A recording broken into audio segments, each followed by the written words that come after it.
ভাইরা, আমার নজনেরা, যুবকেরা, ছেলেরা, বাচ্চারা, পর্দানশীরা, মা ও বোনেরা, শুনে রেখে দি, জেনে রেখে দি, আল্লাহ নবী তো জানের বাদশাহ হাবিবুল্লাহ নবী জনাবে মুহাম্মদুর রাসূলুল্লাহ সাল্লাল্লাহু আলাইহি ওয়াসাল্লাম পাক জবানে জানিয়ে দিলেন, দ্বিতীয় নাম্বার শর্ত হলো, ও পুরুষের দলেরা, তোমরা যদি বিবাহ করতে চাও, নিজের পরিশ্রম করে নিজের বিবিকে মোহরানা দেওয়ার জন্য নিজেকে তৈরি করে রাখো। বিয়ের দিনেতে নগদে নগদে মোহরানাটা মিটিয়ে দেয়া হলো আমি নবীর সুন্নাত। মোহরানা নির্ধারণ করা হলো ওয়াজিব, আর মোহরানাটা নগদে মিটিয়ে দেয়া হলো আমার সুন্নাত। ও বাবা সাহাবীরাম, শুনে রেখে দাও, জেনে রেখে দাও, যে পুরুষগুলো বিবাহ করার সময় মোহরানা বাকি রেখে দেয়, ওই অবস্থায় যদি বিনা তওবায় মারা যায়, কিয়ামত পর্যন্ত কবরে জিনাকারীদের যে আযাব দেয়া হয়, ওই মোহরানা বাকি রাখা নেওয়ালা মুসলমানের কবরেতে কি আযাব দেয়া হবে? জোরে বলুন নাউজুবিল্লাহ। যার যা বাকি আছে ভাই আপনারা জানেন, নিজের দেনা নিজে জানেন। কথা বুঝতে পারছেন তো নাকি? কাউকে কিচ্ছু বলার দরকার নেই। বাড়িতে যাবেন, সকালবেলা বিবির হাতটা ধরে যদি টাকা থাকে দিয়ে দেন, কচির মা এলে তোর মোহরানা দেনা আগে শোধ, আর এতদিন দিতে পারিনি, তুই আমার ক্ষমা করে দে আল্লাহর রাস্তে। যদি অর্থ না থাকে, আপনার মেহনতের পরিশ্রমের কোনো জিনিস যদি থেকে থাকে, ওই জিনিসটা দিয়ে মোহরানা মিটিয়ে দেবেন। টাকা দিয়েই যে শুধু মোহরানা দিতে হয় তা নয়, আপনার মেহনতের পরিশ্রমের কোনো জিনিস আছে যেটা আপনি উপার্জন করেছেন, ওই জিনিসটা দিয়ে দেবেন মোহরানা স্বরূপ। এটা তোমাকে দিয়ে দিলাম, আজকে থেকে তোমার মোহরানা বাকি ছিল দিয়ে দিলাম, আর এতদিন দিতে পারিনি তার জন্য তুমি আমার আল্লাহর রাস্তে ক্ষমা করে দাও। খেয়াল থাকবে তো নাকি? নাকি সেই লাশ হয়ে যাওয়ার পরে দুটো দালাল পাঠিয়ে দেবেন, যা ক্ষমাটা চেয়ে লিয়ায় কচির মার কাছ থেকে? এরকম কারবার আছে তো? ঠেঙ্গে বাস ফেলে দেবে একদম। ভাইরা, আমার নজনেরা, যুবকেরা, ছেলেরা, বাচ্চারা, পর্দানশীনা, মা ও বোনেরা, তৃতীয় নাম্বার আল্লাহ নবী জানিয়ে দিলেন, তৃতীয় নাম্বার হলো, যে পুরুষটা বিবাহ করতে চায়, ওকে জিজ্ঞাসা করো ওই মেয়েটার ভরণ পোষণের দায়িত্ব নিতে পারবে কিনা। ভরণ পোষণ মানে শুধু খাওয়ানো দাওয়ানো নয়, ভালো জায়গায় শুতে দেওয়া শুধু নয়, ভালো ভালো ড্রেস কিনে পরানো শুধু নয়, ভালো ভালো গহনা পরিয়ে রাখার নাম নয়। ভরণ পোষণ মানে ওগুলো যেমন আপনার অকাত আছে, ক্ষমতা আছে, আপনি খাওয়াবেন, শোয়াবেন, থাকতে দেবেন, পড়তে দেবেন, সব করবেন, কিন্তু ভরণ পোষণের ভিতরে এটাও শামিল, আপনার বিবিটা যেন বেহায়া নিলজ্জ না হয়ে যায়, বেপর্দা যেন না হয়ে যায়, আপনার ঘরের বিবিটা যেন বেনামাজি না হয়ে যায়। ও যদি বেহায়া নিলজ্জ হয়ে যায়, ও কিয়ামতের দিন ধরা পড়ে গেলে ওই আপনার বিরুদ্ধে আল্লাহর দরবারে অভিযোগ করবে। কথা বুঝতে পারেননি বোধহয়? আল্লাহ ওর জিজ্ঞাসা করবে, নামাজ পড়িসনি কেন, পর্দা করিসনি কেন, পর্দা গোপাল জর্দা বানিয়ে ফেলেছিলিস, চা খানার মেলা হলে হয় হুড়িয়ে বেরিয়ে চলে গেল তোর ঘরের বউ, হ্যাঁ বলে ও ওর হিসেব দেবে, আমি আমার হিসেব দেবো। তোর বিয়ে করতে গেলি কেন তুই? কোন মেয়ে আসে ছেলের বাড়ি বিয়ে করতে? ছেলেরা যায় মেয়েদের বাড়ি। কথা বলছে না কেন?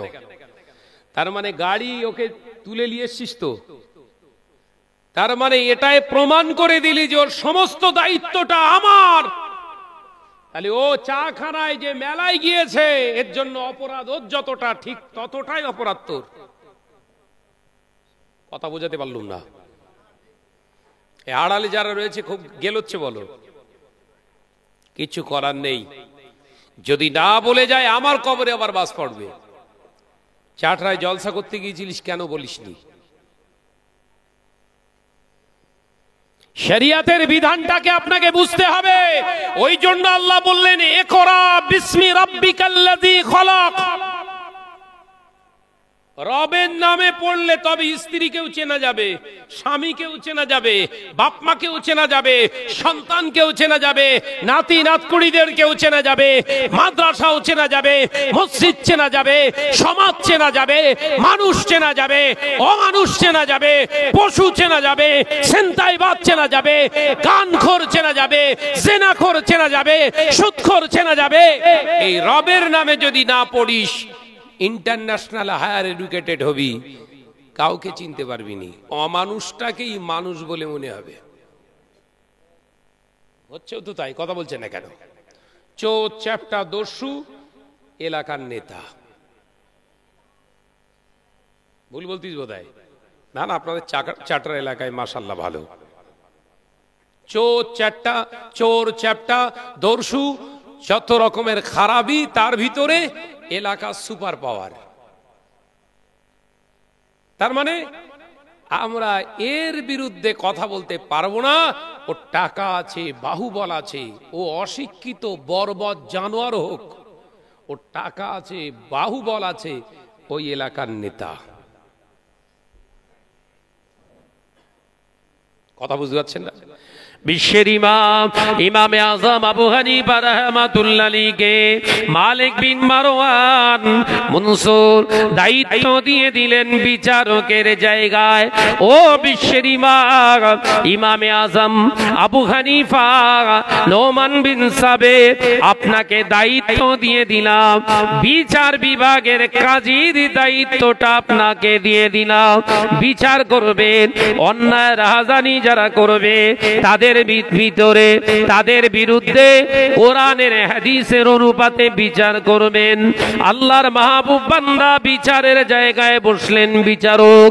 হঠাৎ এলো বাদশার ছেলের বিরুদ্ধে একজন মহিলাকে ভিজিটিং করেছে, ক্রিটিসাইজ করেছে, কটূক্তি করেছে, খারাপ ইঙ্গিত করেছে।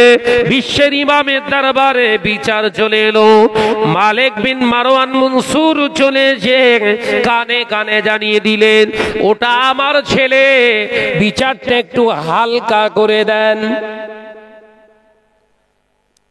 কথা বুঝতে পারেননি বোধহয়। আবু হানিফা কি শিখেছে? ইকরা বিসমি রাব্বিকাল্লাযী খলাক। বিচারক হয়েছে, বিচার ভুল হবে? কথা বলে না তো। হুজুরের কাছে বিচার চলে এলো, কার বিরুদ্ধে? বাদশার ছেলেই অপরাধ করেছে, একজন মহিলার ক্রিটিসাইজ করেছে, উল্টো পাল্টা মন্তব্য করেছে, কুপ্রস্তাব দিয়েছে। মেয়েটা এসে জানিয়েছে অপরাধ সাব্যস্ত, ধরে ফেলেছে। সবাই এসে বলল বিচার হবে। বিচারককে? বিচারককে আবু হানিফা রাহমাতুল্লাহ আলাইহি।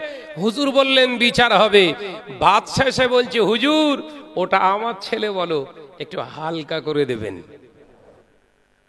সমাজে শুরু হয়েছে না হয়নি? এই কথা বলে না তো। এটা কখন হবে?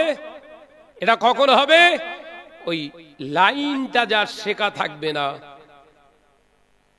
ওই লাইনটা যার ভেতরে থাকবে না, সে তখন নিজের মতো বিচার করবে। মালিক বিন মারওয়ান বললেন, আমার ছেলে, আপনি একটু হালকা করে দেবেন, বিচার আপনি করুন। আবু হানিফা রাহমাতুল্লাহ আলাইহি ইকরা বিসমি রাব্বিকাল্লাযী খলাকের আমল করছে।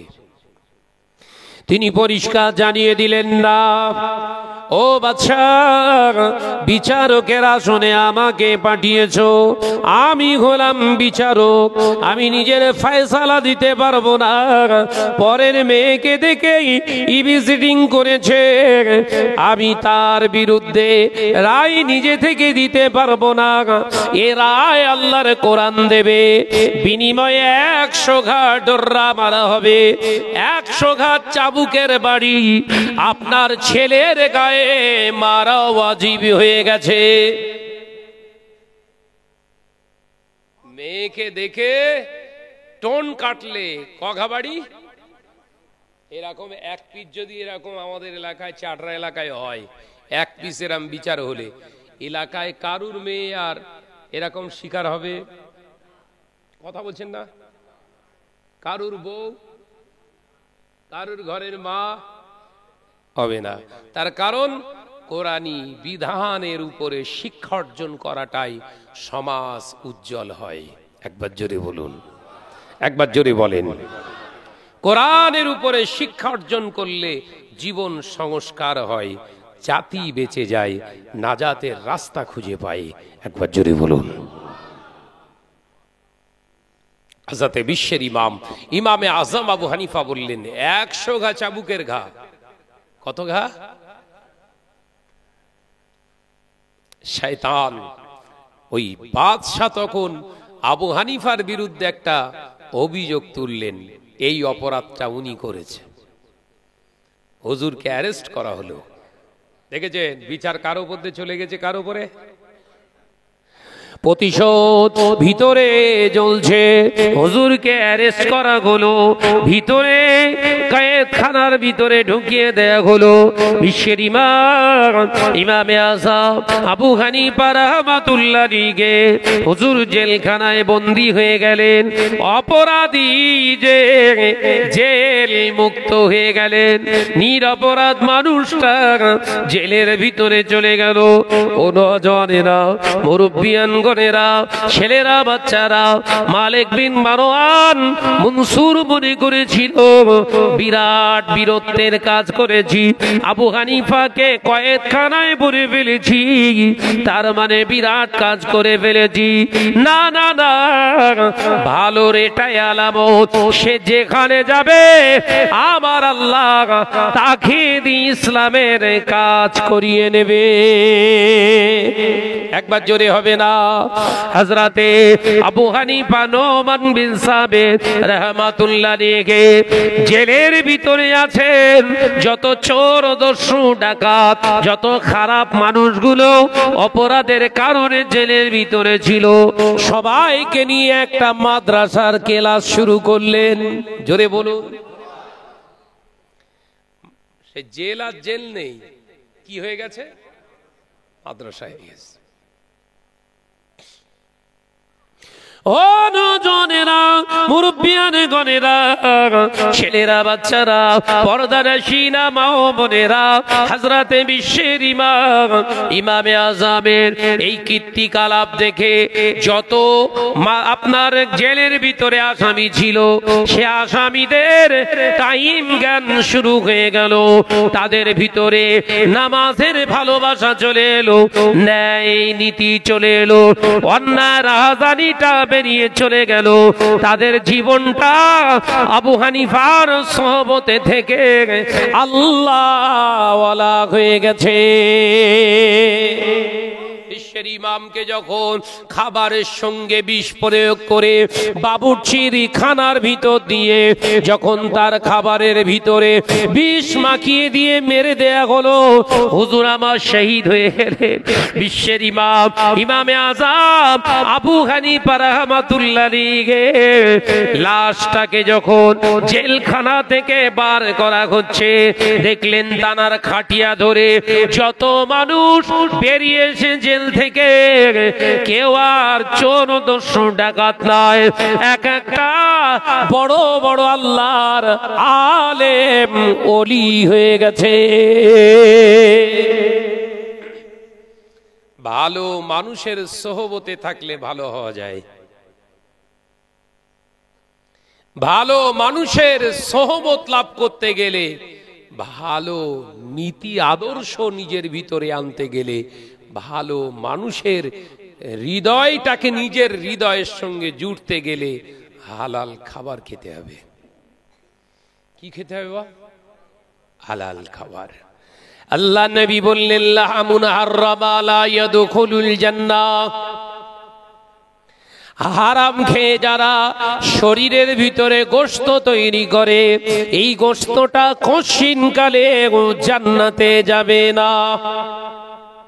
নামাজ আদায় করছেন, রোজা আদায় করছেন, হজ আদায় করেছেন, যাকাত আদায় করেছেন, মসজিদ বানিয়েছেন, মাদ্রাসা চালাচ্ছেন, আলেম হয়েছেন, কিন্তু মেরে খাওয়া ঝেড়ে খাওয়া আপনার নীতি হয়ে গিয়েছে। হারাম খাচ্ছেন। শত ইবাদত, শত হজ, শত উমরা করার পরেও আপনার ঠিকানা কিন্তু হবে জাহান্নাম।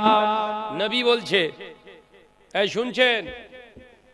তাই মাদ্রাসা ছাত্রদেরকে খাবার খেতে দিলে হালাল খানা খাওয়াতে হবে। এটা কেউ বলে না। কোন আলেমের কাছে শুনেছেন? যা পাচ্ছি সব এনে মাদ্রাসায় হাঁড়িতে দিয়ে ভালো করে পাকিয়ে খা। আমার আলোচনা বুঝতে পারছেন তো নাকি? ঘুমিয়ে গেছেন? সব পড়ে গেছে একদম। মাদ্রাসার ছাত্রদেরকে খেতে দিতে গেলে আপনাকে হালাল খানা খাইয়ে মাদ্রাসার ছাত্র তৈরি করুন। ওই হাফেজটার অন্তরে, কলবের ভিতরে, সিনার ভিতরে কোরআনটা মুখস্থ থাকবে। একবার জোরে বলুন। হারাম জায়গায় হালাল থাকে না। মাথার ভিতর ঢুকছে না বোধহয়। তাহলে মাদ্রাসার ছাত্রদেরকে হালাল খানা খেতে দিতে হবে, নাম্বার 1। নাম্বার 2, ওকে যে শিক্ষক পড়াবে সেই শিক্ষকটাও আদর্শবান শিক্ষক হতে হবে। চোর চ্যাপ্টা, ফেরেববাজ, মেরে খাওয়া ঝেড়ে খাওয়া শিক্ষক যদি ওকে শেখায়, ও সেই মেশিনে ওই রকম যন্ত্র তৈরি হবে। কথা বুঝি না?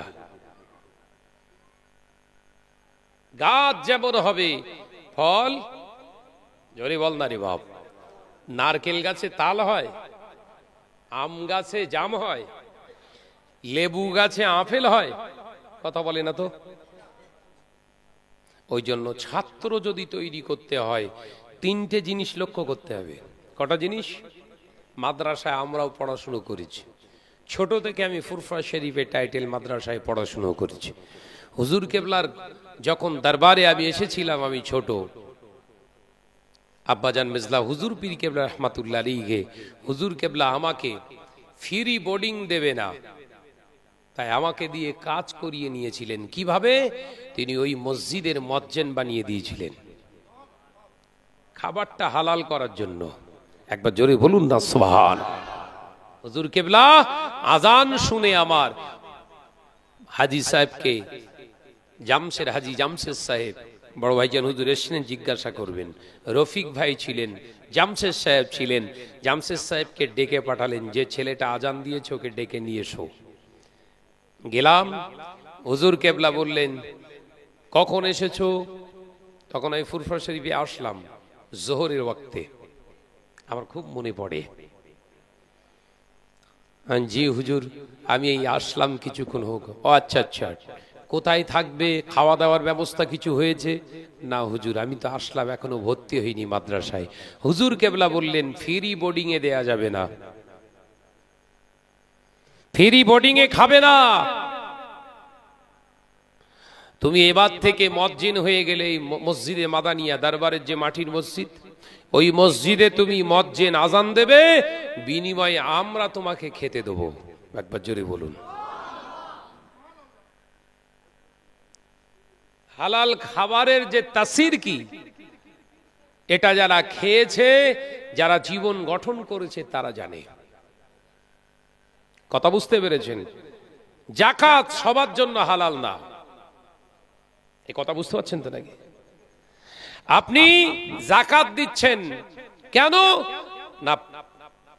1 কোটি টাকার মালিক আপনি, 2.5 লাখ টাকা যাকাত দেবেন। শোনেন, আমি আপনার ভাই শাহনওয়াজ বলে যাচ্ছি, যাকাত আপনার উপরে ফরজ হয়েছে কিনা প্রশ্ন করুন হুজুরের কাছে, মুফতির কাছে।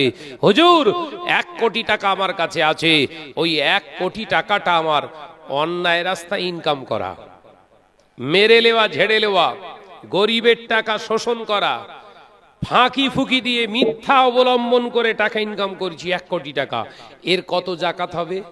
যদি হালাল খোর হুজুর হয়, পরিষ্কার বলে দেবে তোমার 1 পয়সা এখনো যাকাত হয়নি, কারণ হারাম মালের কোনো যাকাত নেই। আমি কি বোঝাতে পারছি আপনাদের? এখন যাকাত দেয় কারা অধিকাংশ? সব হারাম মালদার। বললেই তো পিটির চামড়া থাকবে না। এ কথা বলছেন না কেন? এই সামনে রমজান, আর বোধহয় 7 দিন বাকি, তাই তো নাকি? আর বোধহয় 7 দিন বাকি, সামনে মাহে রমজান। রমজান 7 দিন পরেই আল্লাহ চাইলে রমজান মসজিদে মসজিদে ইফতারের ব্যবস্থা হবে। বিসমিল্লাহে ওয়ালা বারকাতিল্লাহ বলে শুরু করেন তো ইমাম সাহেব দোয়া পড়িয়ে দেয়, আল্লাহুম্মা সুমতু লাকা ওয়া তাওয়াক্কালতু আলা রিজকিকা ওয়া আফতারতু। তাই তো নাকি? পড়ায় না? আপনি জানেন হারাম মাল বিসমিল্লাহ বলে খেলে আপনি বেঈমান। এই ফতোয়া কেউ দেবে না। কি কোন ফতোয়াটা দেয়? বাবা মসজিদে ইফতার দেয়া সওয়াবের কাজ। এইটা শুনেছেন তো নাকি? মসজিদে ইফতার দিলে নেকি হবে, রোজদারদের ইফতার খাওয়ালে আল্লাহ নেকি দিয়ে দেবে। এ নওজওয়ানেরা, যুবকেরা, ছেলেরা, বাচ্চারা, পর্দানাশীরা, মা ও বোনেরা, হাত জোড় করে বলে যায়, হারাম জিনিস দিয়ে ইবাদত হয় না, হারাম জিনিস দিয়ে আল্লাহকে জয় করা যায় না। কারণ আমার আল্লাহ হলো পাক, আল্লাহ হলো পাক, আল্লাহর কোরআন হলো পাক, আল্লাহর কালাম হলো পাক, আল্লাহর কালেমা হলো পাক, আল্লাহর নবী হলো পাক, আল্লাহর জান্নাত হলো পাক। জান্নাতি বান্দা হতে গেলে আপনাকে খাবার খেতে হবে পাক, অর্থাৎ হালাল খানা খান, আল্লাহর জান্নাতে চলে যান। একবার জোরে হবে না? নামাজ পড়ে কপাল কালো করে ফেলেছেন, আর পনের শাদি জম্মের খাওয়া খাচ্ছেন, বড় বড় দেরাদুন চালের ভাত, বুঝতে পারছে না বোধহয় নাকি? হ্যাঁ, মাটন বিরিয়ানি, হ্যাঁ, চিকেন কষা, চিকেন চাপ, হ্যাঁ, রেজালা, কত রকম আইটেম খাচ্ছিস, খালা বাসা, অসুবিধে নেই, কোনো অসুবিধে নেই, খান। আরে ভাই, খাবার আগে বল ওটা হালাল না হারাম?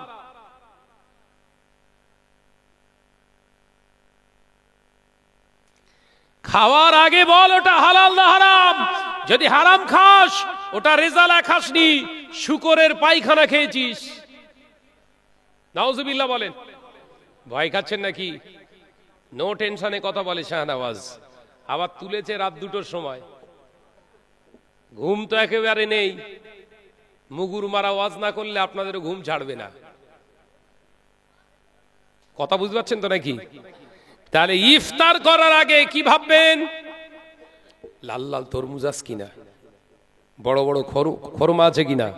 না, আজকের ইফতারটা দিচ্ছে কে? কথা বুঝতে পারছেন নাকি? 13.5 ঘন্টা 14 ঘন্টা রোজা রাখতে হবে। ধরে নেন সে 4টের সময় সাহরি করেছেন, 5টা 6টা 7টা 8টা 9টা 10টা 11টা 12টা 1টা 2টো 3টে 4টে 5টা 6টা, 14 ঘন্টা, আধ ঘন্টা বাদ দিয়ে দেন, 13.5 ঘন্টা আপনার রোজা রাখতে হচ্ছে।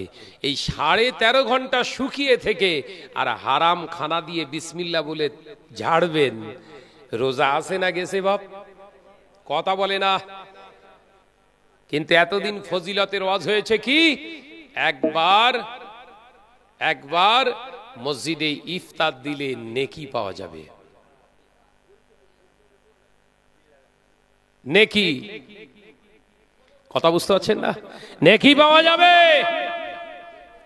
ভাইরা আমার, নওজওয়ানেরা, যুবকেরা, ছেলেরা, বাচ্চারা, পর্দানশীনা মা ও বোনেরা, আল্লাহ নবী দো জাহানের বাদশাহ হাবিবুল্লাহকে, নবী জনাবে মুহাম্মদুর রাসূলুল্লাহকে সাল্লাল্লাহু আলাইহি ওয়াসাল্লাম পাক জবানে জানিয়ে দিয়ে গেলেন, হালাল খানা যদিও হয় একটা শুকনো খরমা, একটা শুকনো খরমা দিয়ে তোমরা ইফতার করো। যদি ওটাও না থাকে, আলো পানি দিয়ে ইফতার করে নিও। ও নওজওয়ানেরা, আল্লাহ নবী শেখালেন, ওই আলো পানি কিংবা শুকনো খরমাটা আল্লাহর নাম নিয়ে যদি ইফতার করা যায়, ওটা হালাল হওয়ার কারণে আমার আল্লাহ পাক সারা দিনের এই রোজাটা ইফতারের বিনিময়ে আল্লাহ কবুল করে নেয়। একবার জোরে হবে না? একবার জোরে হবে না? নারে তাকবীর। ইফতার করছো কি? কার টাকায়? এলাকার টপ র্যাঙ্কের হারাম করে বলছে আমি 27-এর দিন দেবো, মানে ও 27টা খাবে। ও খাবে না বলো, ও তোর রোজা খাবে, কথা বলে না। হারামখোর জানে আমি তো যাবো জাহান্নামায়, রোজা তো রাখি রে, আমি 23, 25, 27 এই 3 দিন দেবো। এলাকার মুরব্বীরা চাপ দাড়ি মুচুল্লি বলছে ওফ আল্লাহর বরকত দেখ, আল্লাহর বরকত দেখ। এই মুরব্বীগুলোর কবরে বাস পড়বে না পড়বে না? বল না রে বাপ, বল না। ফেরেশতারা বলছে পিষে ফেলবো, মুরব্বী ঢোক একবার কবরে, মুগুর রেডি আছে। বরকত দে মানে সুদে বরকত হবে, আরামে বরকত হবে? লাল লাল তরমুজের ফালি, শসা, আপেল, কমলা, মোসাম্বি, আঙ্গুর, আনারস, বেদানা, ছোলা ভোনা, তার সঙ্গে পেঁয়াজি ফিরি, আরে বাপ রে বাপ, ঘুগনি, সব জম্মের খাওয়া খাইয়ে খাওয়ানোর পরে শেষে আবার 1 প্লেট করে বিরিয়ানি। দুয়া হবে না মানে? কথা বলছেন না কেন? ও মুরব্বি দাঁত ছাড়াচ্ছে আর নামাজ পড়ছে। ইবলিস বলছে আল্লাহ আমার লজ্জা লাগছে, জীবনে বহু শয়তানি করেছি, মুরব্বির মতো করিনি আমি। এ কথা ঠিক না বুঝছেন না? বল এরম হয় না? হয় না? মুরব্বি সেজদা করেছে, কপালে ছোলা উঠে এসছে, মানে খেয়েছে আর ছড়িয়েছ তো, ওর ওপরে মেরেছে সেজদা, কপালে ছোলা উঠে এসছে। ফেরেশতারা বলছে আল্লাহ কোনটা লিখবো, ছোলা না সেজদা? আমি কি ভুল বলছি না ঠিক? আল্লাহ কোরআনে জানিয়ে দিলেন ইন্নাল মুবাজ্জিরিনা কানু ইখওয়ানাশ শায়াতিন, নিশ্চয় যারা অপচয় নষ্ট করে এরা মুসলমান নয়, এরা নামাজি নয়, এরা হাজি নয়, এরা রোজদার নয়। আমি আল্লাহ বলছি এরা হলো ইবলিসের ভাই। কারা কারা কারা? জোরে বল বাপ। এ আমার তৈরি করা কথা না আল্লাহর। তাহলে ইফতার খেলেন, ছড়ালেন, এ রোজাদারের কাজ না ইবলিসের কাজ? এ বললি তো বলবেন শাহনাজ ভাই বিরাট উল্টো পাল্টা বলে গেছে। ভাই উল্টো পাল্টা বলছি না, সিধে সাপটা। রেগে যাচ্ছেন? রাগ হচ্ছে? দাওয়াত ফাওয়াত দিসনি, কথা বুঝতে পেরেছেন? আমি ওই কাহিনী বলতে পারবো না, দুটো কথা বলবো, দুটো যেন সলিড কথা হয়, কোরআন হাদিস মাফিক কথা হয়। কারণ আমাদের কাছ থেকে এরা আশা করে, এই জন্য রাত জেগে বসে আছে। মুহাম্মদের সঙ্গে দরুদ আল্লাহুম্মা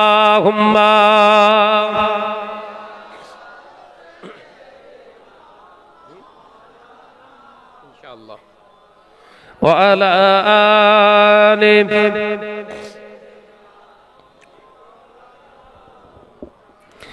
আল্লাহ আল্লাহ আল্লাহ আল্লাহ আল্লাহ আল্লাহ সুবহানাল্লাহ আল্লাহ আল্লাহ আল্লাহ আল্লাহ আল্লাহ আল্লাহ সুবহানাল্লাহ। ইয়া রহমানু ইয়া রাহিমু ইয়া মালিকু ইয়া কুদ্দুসু আল্লাহ আল্লাহ আল্লাহ আল্লাহ আল্লাহ আল্লাহ সুবহানাল্লাহ। জমিন ও আসমান যা কিছু আছে, জমিন ও আসমান যা কিছু আছে, রবের নামে জিকির করে। জোরে হলো না? আরে জোরে হলো না? আল্লাহ আল্লাহ আল্লাহ আল্লাহ আল্লাহ আল্লাহ সুবহানাল্লাহ। জোরে জোরে লা ইলাহা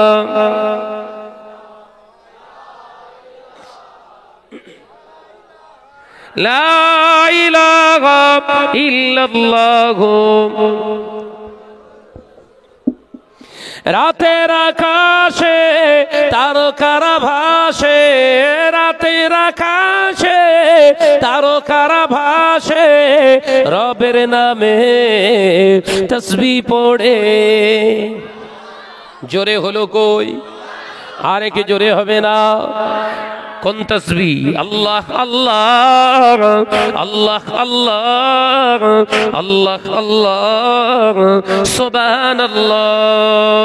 পাহাড় ঝরনা ঝরে ঝরে যায়, পাহাড়ের ঝরনা ঝরে ঝরে যায়, প্রভুর নামে তসবিহ পড়ে। জোরে হবে না? আল্লাহ আল্লাহ আল্লাহ আল্লাহ আল্লাহ আল্লাহ সুবহানাল্লাহ। জোরে জোরে লা ইলাহা ইল্লাল্লাহ।